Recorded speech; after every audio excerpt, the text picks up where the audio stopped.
살아계신 하나님, 오늘도 주님의 말씀 앞에 나아옵니다. 주님 말씀 들을 때에 깨닫는 지혜를 허락하여 주시고, 부족한 자의 입술을 통하여 주님의 말씀이 선포될 때에 온전하신 하나님의 뜻만 선포되게 하여 주시옵소서. 이 시간을 기억하시고 복 주시길 원하며 예수님의 이름으로 기도합니다. 아멘. 우리는 하나님을 부를 때에 전지전능하시고 무소부재하신 하나님 아버지, 이렇게 옛날에 어른들이 기도하실 때 전지전능하시고 무소부재하신 하나님 아버지 이렇게 하시는 것을 보고, 저는 그게 무슨 마라나타, 임마누엘, 아니면 코람데오 이런 것처럼 히브리어나 성경에 나오는 그 헬라어 어떤 말인 줄 알았었던 때가 있었습니다. 조금 이제 학생이 돼서 전지전능은 알겠는데 도대체 무소부재는 뭔가. 근데 그 얕은 지식으로 무도 없다는 뜻이고 부도 없다는 뜻이잖아요. 그래서 하나님은 죄가 조금도 없으시구나. 소는 작다잖아요. 또 그렇게 생각했었던 적이 있습니다. 무소부죄인 줄 알았어요. 그런데 전지전능 무소부재라는 이 8가지 단어를 깨닫는 데까지 시간이 또 걸렸고, 그 말이 나의 삶에 경험되어지기까지는 또 꽤 긴 시간이 걸렸어야 했습니다. 여러분, 하나님은 전지전능하시지요? 하나님은 아무것도 없는 흑암 가운데서 천지를 창조하셨습니다. 그리고 그 피조물들에 대하여 모르는 것이 아무것도 없으십니다. 하나님이 전지전능하시기 때문입니다. 하나님의 능력은 광대하셔서 온 우주와 만물을 다스리시고 필요에 따라 제한하시기도 하시며 통치하시고 또 하나님 마음껏 복을 더하십니다. 하나님은 우리가 생각하고 기대하는 것보다 훨씬 더 강력하시며 많은 것을 하실 수 있습니다. 그런데 어쩌면 많은 것을 하실 수 있다라는 우리 인간의 언어조차 하나님을 표현하기에는 부족한 것 같습니다. 우리는 많다 하면 100개, 아이들에게는 100개가 최대 숫자잖아요. 100개, 만 개, 조, 억, 더 큰 숫자를 말할 수 있지만 하나님은 그 숫자의 영역을 넘으시고 우리 인간의 생각과 한계를 뛰어넘어서 모든 것을 하실 수 있으시며 모든 것을 아시는 분이십니다. 하나님의 전지하심은 그가 모든 것을 아실 뿐만 아니라 그가 특별히 노력하지 않으셔도 다 이미 알고 계시다는 뜻입니다. 예수님께서 하나님이 우리의 머리털의 숫자를 아신다고 성경에 말씀하셨는데, 하나님이 이 자리에 딱 오셔서 장로님 머리카락 몇 개, 집사님 머리카락 몇 개, 이렇게 숫자를 세어야 아실 수 있다는 뜻이 아닙니다. 하나님은 우리의 내장을 지으시고 모태부터 우리를 창조하셔서 그냥 아십니다. 하나님이 애쓰고 노력하셔서 오늘 머리 감을 때 30개 빠졌으니까 어제는 100개였는데 오늘은 70개야, 이렇게 말씀하시는 것이 아니라 하나님은 애쓰지 않으셔도 노력하지 않으셔도 우리에 대하여 다 알고 계십니다. 이사야 40장 13절과 14절은 누가 여호와의 영을 지도하였으며 그의 모사가 되어 그를 가르쳤으랴. 그가 누구와 더불어 의논하셨으며 누가 그를 교훈하셨으며 그에게 정의의 길로 가르쳤으며 지식을 가르쳐 통달의 도를 보여주었느냐. 하나님은 누군가의 지도를 받으실 필요도 없으십니다. 모사, 즉 그를 상담하거나 그를 양육하거나 교훈할 자도 필요하지 않으십니다. 하나님은 누군가와 지금 일어나는 이 문제에 대하여 의논하거나 상의하거나 또 누군가의 교훈이 필요하지 않으신 분입니다. 왜냐하면 하나님은 전지전능하시기 때문입니다. 뿐만 아니라 그 하나님의 능력에는 시간적으로나 공간적으로 아무런 제약이 없습니다. 우리는 시간과 공간의 제약을 받는 피조물입니다. 그러나 우리를 창조하신 하나님은 모든 것을 초월하십니다. 하나님이 무소부재하시기 때문입니다. 하나님이 언제 어디에나 계신다는 것을 믿는 것은 우리 믿는 자들에게 정말 중요한 복음의 진리입니다. 하나님이 지금 우리와 함께 하십니다. 하나님이 우리의 과거에도 계셨고 오늘도 계시고 앞으로도 계십니다. 하나님은 고통 가운데 있는 자들과도 함께 하시며 기뻐하는 자들과도 함께 하십니다. 하나님은 때와 장소를 가려서 자기가 원할 때 혹은 내가 더 예뻐하는 아이가 있을 때 역사를 가려하지 않으십니다. 그저 그분의 존재 자체가 온 우주와 만물을 넘어 또 우리의 상상력과 우리의 한계와 우리의 이성과 지혜를 뛰어넘어 어디에나 계시는 분이십니다.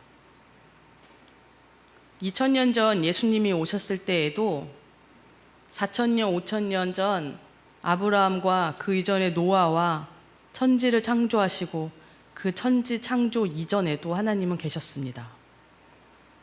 하나님은 에덴 동산에도 계셨고 애굽에도 계셨고 가나안에도 계셨습니다.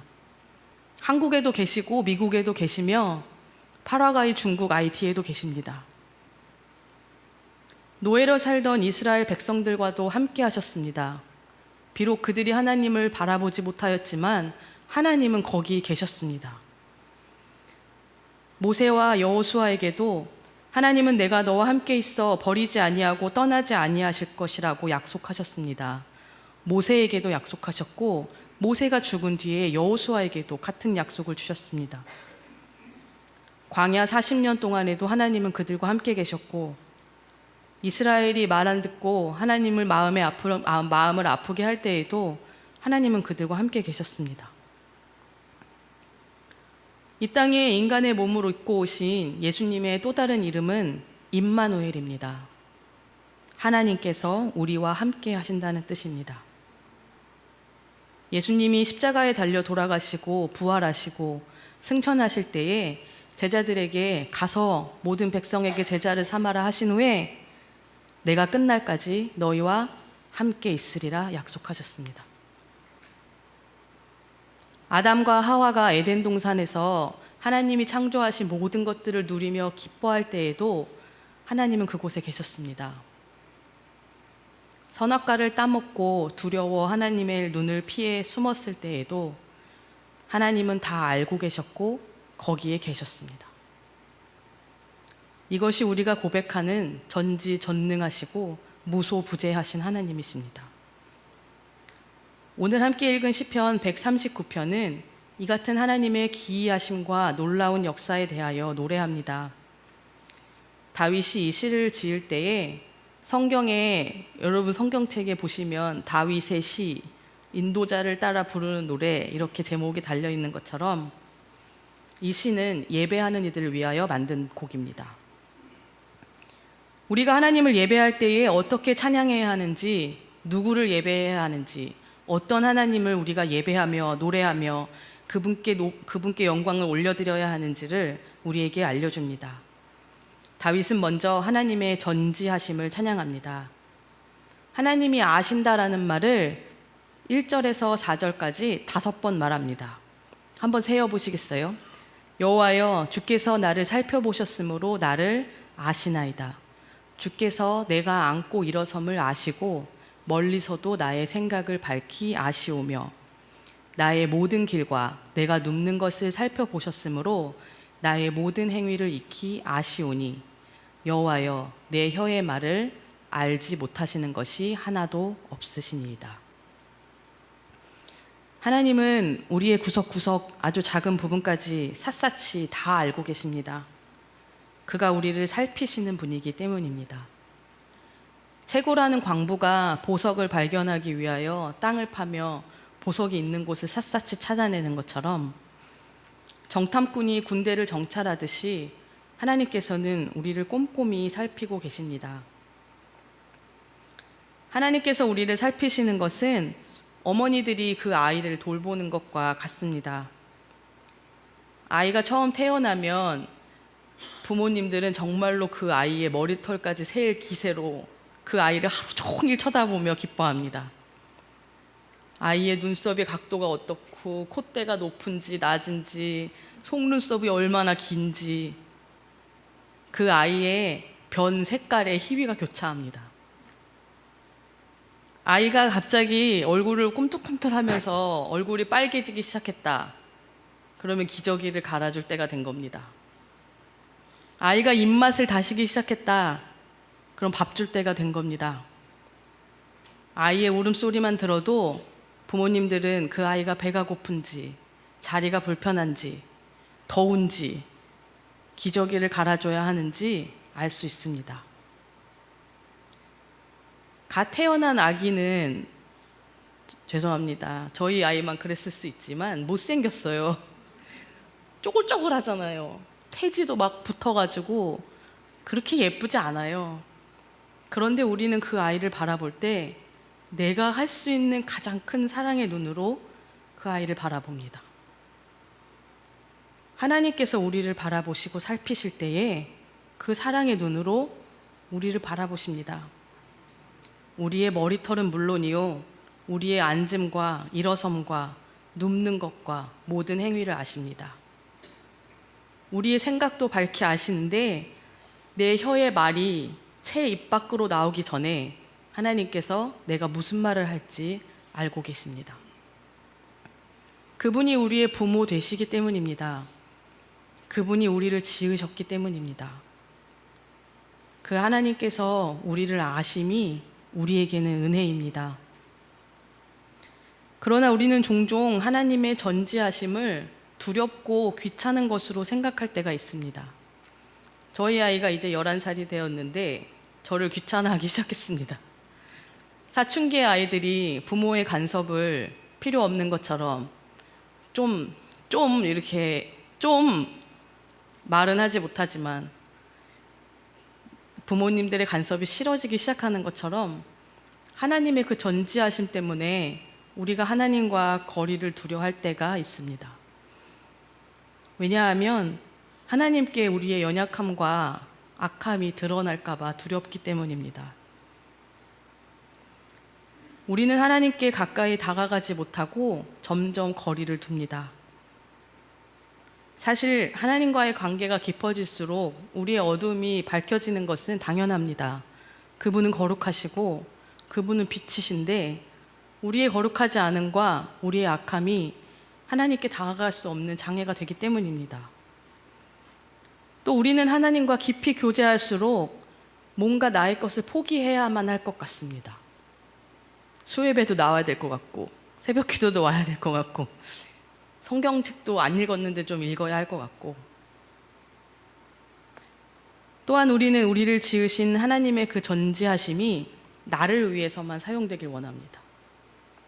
하나님, 내가 오늘 이겨야 되는데 나만 이기게 해주시고 나만 더 좋은 것을 갖게 하시고, 하나님, 당신이 전능하시니까 오늘만큼은 내가 성공하게 해주시고 내 자녀는 좋은 대학 가게 해주시고 출세하게 해주시고, 다른 사람은 어찌 되든지 말든지 하나님의 능력이 나에게만 소유되기를 원합니다. 그러면서도 한편으로는 하나님, 내 안의 탐욕과 시기와 질투와 미움은 좀 못 본 척 해주시죠. 우리 아이가 시니어라 1년은 좀 그래야 될 것 같은데, 전지하신 하나님을 바라보는 우리의 마음은 사실 그렇게 편안하지만은 않습니다. 왜냐하면 하나님께서 우리의 약점도 악함도 연약함도 다 알고 계시기 때문입니다. 그러나 하나님의 전지하심이 그 모든 것을 아신다는 것을 먼저 인정하는 것이 중요합니다. 하나님께서 이 모든 것을 알고 계신다는 것은 우리가 하나님과 가까이 하는 것을 부담스러워하는 것도 아신다는 뜻입니다. 우리가 어떻게 하면 적당히 주일 예배만 드리고 나 교회 다니지 하면서 하나님으로부터 테이크 어드밴테이지 할 수 있을까, 우리가 머리를 굴린다는 것도 하나님이 아신다는 뜻입니다. 그러나 하나님께서 전지하시다는 것은 우리의 그런 생각을 하기도 전에, 우리가 그런 마음을 먹기도 전에 우리의 모든 연약함과 약점과 그 악한 생각 그대로 우리를 받아주실 것이라는 것입니다. 우리 안에는 어두움이 있습니다. 우리는 죄 많은 인간이기 때문입니다. 하나님은 그 어두움도 이미 알고 계십니다. 그러나 빛에 가까워질수록 우리의 그림자가 짧아지는 것처럼 우리가 하나님께 나아갈 때에 예수 그리스도께서 우리의 그 어두움을 해결하시고 빛 되신 주님을 예배하는 온전한 예배자로 다시 삼아 주십니다. 그러기에 하나님이 우리를 아는 것이 우리에게 은혜입니다. 귀찮고 불필요하고 나를 감찰하시는 선생님 같은 분이 아니라 나의 잘못도 나의 죄과도 나의 연약함도 아시는 하나님이 우리를 알고 계십니다. 하나님은 무소부재하십니다. 앞서 말씀드린 것처럼 어제도 계셨고 오늘도 계시고 영원히 함께 하실 그분이 우리 하나님이십니다. 종종 우리는 내 눈에 하나님이 보이지 않는다고 해서 하나님이 계시지 않은 것처럼 생각합니다. 우리가 알던지 모르던지, 우리가 그분을 느끼던지 느끼지 못하던지, 우리가 그분을 갈망하며 찾던지 찾지 않던지 하나님은 모든 곳에 계십니다. 예수님께서 공생애를 시작하시고 제자들을 부르셨습니다. 그리고 3년 동안 제자들과 함께 생활하셨습니다. 함께 밥도 먹고 함께 잠도 자고 함께 걷고 함께 사역하셨습니다. 그런데 예수님이 지금 우리에게 오셔서 내가 3년만 체리일교회 다닐게, 나랑 같이 사역할래? 하시면 우리가 100% 기쁜 마음으로 그분을 맞이할 수 있을까요? 오늘 사업협의회가 있는데 사업협의회에서 결정된 모든 사항을 예수님이 뒤집어 엎어, 그거 아니야, 내 뜻대로 해야 해. 예수님께서 만약에 우리 집에 오셔서 3년만 나랑 같이 산다고 하시면 저는 솔직히 너무 기쁘고 행복하지만은 않을 것 같습니다. 청소도 해야 되고 애들한테 화도 내면 안 되고 남편한테 막 심부름 시켜야 되는데 그것도 눈치 보일 것 같고, 시부모님 와서 계신 것처럼 밥 먹기 싫은데 밥 차려야 될 것 같고, 일하기 싫은데 예수님 가자 하시면 나가서 일해야 될 것 같고, 오늘은 좀 비도 오고 날도 덥고 아무것도 안 했으면 좋겠는데 저기 죽어가는 영혼 위하여 오늘 나랑 같이 갈래? 하시면 가야 하잖아요. 하나님이 무소부재하시고 나와 함께 하신다는 것은 이러한 우리의 불편함을 감수해야 하는 일입니다. 우리가 죄인이기 때문에 우리의 생각과 우리의 시간과 우리의 마음이 늘 예수님과 같을 수 없습니다. 그때마다 내 것을 내려놓고 내 고집과 내 생각과 내 경험들을 포기하는 것이 필요합니다.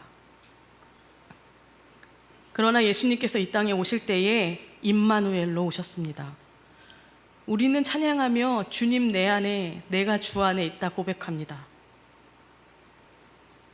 그 하나님이 지금 우리와 함께 하십니다. 비록 우리가 다 깨닫지 못하더라도 하나님은 어느 곳에나 언제든지 우리와 함께 계십니다. 다윗이 이렇게 고백합니다. 내가 주의 영을 떠나 어디로 가며 내가 주의 앞에서 어디로 피하리이까? 내가 하늘에 올라갈지라도 거기 계시며 스올에 내 자리를 펼치라도 거기 계시나이다. 내가 새벽 날개를 치며 바다 끝에 가서 거주할지라도 거기서도 주의 손이 나를 인도하시며 주의 오른손이 나를 붙드시니이다. 아멘. 하나님이 스토커처럼 다윗을 쫓아다니시는 것이 아닙니다. 하나님이 나를 너무 사랑하셔서 내가 힘들고 내가 아프고 하늘에 있거나 땅속에 있거나 바다 끝에 있거나 나를 위로하시려고 나를 따라다니시는 것이 아닙니다. 내가 어디에 있든지, 내가 하나님을 깨닫지 못할 때에도 하나님은 늘 거기 계셨습니다. 앞으로도 계실 것입니다. 그것이 우리가 은혜 안에 있다라고 고백하는 바입니다. 우리가 그리스도 안에서 살아간다 하는 이유입니다. 하나님은 무소부재하십니다. 무소부죄하시기도 하시지만 무소부재하십니다. 인간이 다 이해할 수 있는 영역이 아닙니다. 우리는 지금 8시 체리일 제1교회 본당에서 예배하지만 하나님은 지금 체리힐에 있는 모든 교회의 예배에서 영광 받고 계십니다. 우리는 지금 이 공간에 가만히 앉아서 예배하지만 하나님은 전 세계 열방에서 하나님을 갈구하고 하나님을 찾고 하나님을 만나기 소망하는 이들과 함께 하고 계십니다. 그것이 밤낮이 바뀌어 시차가 다른 한국일지라 하더라도, 그것이 우리가 한 번도 밟아보지 못한 땅이라 할지라도 하나님은 거기에 계십니다. 하나님은 모든 것을 초월하시는 분이시기 때문입니다. 그러나 여전히 하나님의 무소부재하심이 우리에게는 불편합니다. 숨을 곳이 없기 때문입니다. 그러나 우리가 우리의 연약함을 하나님 앞에 내어놓고 우리가 그렇게 할 수 없음을, 우리가 하나님으로부터 숨거나 피할 수 없음을 인정할 때에 우리로 하여금 죄로부터 멀어지게 하는 은혜가 더하여집니다. 우리는 우리의 은밀한 죄의 유혹에서 하나님의 무소부재하심과 전지전능하심을 믿을 때에 마침내 모든 죄의 유혹을 이기게 됩니다. 이사야 29장 15절은 자기의 계획을 여호와께 깊이 숨기려 하는 자들은 화 있을진저 그들의 일을 어두운 데에서 행하여 이르기를 누가 우리를 보랴 누가 우리를 알랴. 죄는 설마 누가 우리를 보겠어? 작은 죄는 사람들이 잘 몰라. 괜찮아. 안 보이잖아. 저희 아이들이 저와 매일 싸우는 게 있습니다. 아이패드. 하루 종일 아이패드만 하는데 시간을 제한해 놓고 엄마 아빠가 허락한 시간에만 볼 수 있다 이렇게 얘기를 하지요. 그런데 아이들이 손이 가나 봐요. 저절로 손이 가나 봐요. 자석처럼. 몰래 아이패드를 하고 있다가 저한테 걸립니다. 그럼 제가 이렇게 말하죠. 엄마가 모를 줄 알았어? 왜냐하면 저희 아이들이 자기들의 기계를 만지면 저한테 알람이 옵니다. 열었구나. 지금 보고 있구나. 엄마가 모를 줄 알았어? 하나님이 다 알고 계십니다. 저는 교회에 출근해 있고 아이들이 집에서 아이패드를 열어도 공간과 시간을 뛰어넘어 엄마는 다 압니다.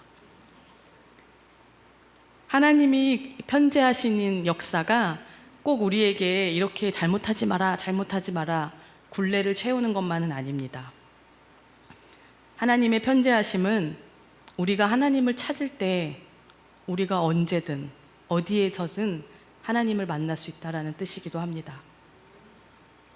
내가 혼자 있는 것이 아니라 죄의 유혹이 나를 덮칠 때에 내가 혼자 견디는 것이 아니라 지금 내 안에 내 옆에 계시는 하나님이 있음을 발견할 수 있게 합니다. 죄의 유혹을 이기는 것은 나의 힘으로 하는 일이 아닙니다. 주님이 내 곁에 계시기에 가능한 일입니다. 풍랑 속에서도 우리에게 평안함을 주시는 것은 나의 믿음, 나의 의지, 나의 지혜, 성경에 나오는 성경에서 배운 지식이 아닙니다. 하나님이 그곳에 계시기 때문입니다. 하나님으로부터 피하거나 숨는 일은 불가능합니다. 다만 우리가 아이들과 숨바꼭질을 할 때 분명히 저기 발가락이 보이지만 여울아 어딨어? 다시 물어보는 것처럼 하나님께서 우리를 기다려주고 계시기 때문입니다. 그러나 우리가 모든 죄를 자복하고 우리의 그 약함과 악한 생각도 하나님이 아심을 고백하며 하나님 앞으로 나아올 때에 천지에 충만하신 하나님께서 진정한 우리의 피난처가 되어주실 수 있는 것입니다. 다윗은 시를 마치며 이렇게 고백합니다. 하나님이여 나를 살피사 내 마음을 아시며 나를 시험하사 내 뜻을 아옵소서. 내게 무슨 악한 행위가 있나 보시고 나를 영원한 길로 인도하소서. 오늘 이 고백이 우리의 고백이 되기를 원합니다. 오늘 이 고백이 우리가 이 아침 자리를 지켜 예배하는 이유가 되기 원합니다. 이 고백으로 우리의 예배들이 회복되어지기 원합니다. 전지전능하셔서 우리의 마음과 뜻을 아시는 주님께서, 우리의 악한 생각도 아시는 주님께서 영원까지 우리의 피난처가 되어 주십니다. 그분이 우리의 아버지 되시고 우리가 그분과 함께 있을 수 있도록 은혜를 더하여 주십니다. 알파와 오메가이신 하나님께서 영원 전부터 영원까지 우리의 모든 것을 아시며 우리의 모든 필요를 채우시며 우리와 함께 하시기 원하십니다. 그 전능하시고 무소부재하신 하나님과 동행함으로 하나님께만 예배하는 체리힐 제2교회 모든 성도님들 되시기를 기도합니다. 함께 기도하겠습니다. 참 좋으신 하나님, 내 입술의 말과 내 마음의 모든 생각이 하나님께 연락되어지기를 원합니다. 하나님이 곁에 계심으로 인해 우리가 참으로 행복한 주님의 자녀가 되었습니다. 하나님이 우리의 창조주이시며 구원자이시며 인도자이시기에 우리가 주님의 백성으로 이 땅을 살아갈 수 있음에 감사합니다. 실패하여 넘어질지라도 일어설 힘을 주시고 하나님을 모르는 척하며 뒤돌아설 때에도 묵묵히 기다리시고 사랑하여 주시니 감사합니다. 하나님의 전지전능하심과 편재하심을 우리가 예배합니다. 우리의 예배 중에 임하시고 우리의 모든 삶이 주님께 드리는 온전한 예배가 되게 하여 주옵소서. 예수님의 귀하신 이름으로 기도합니다. 아멘.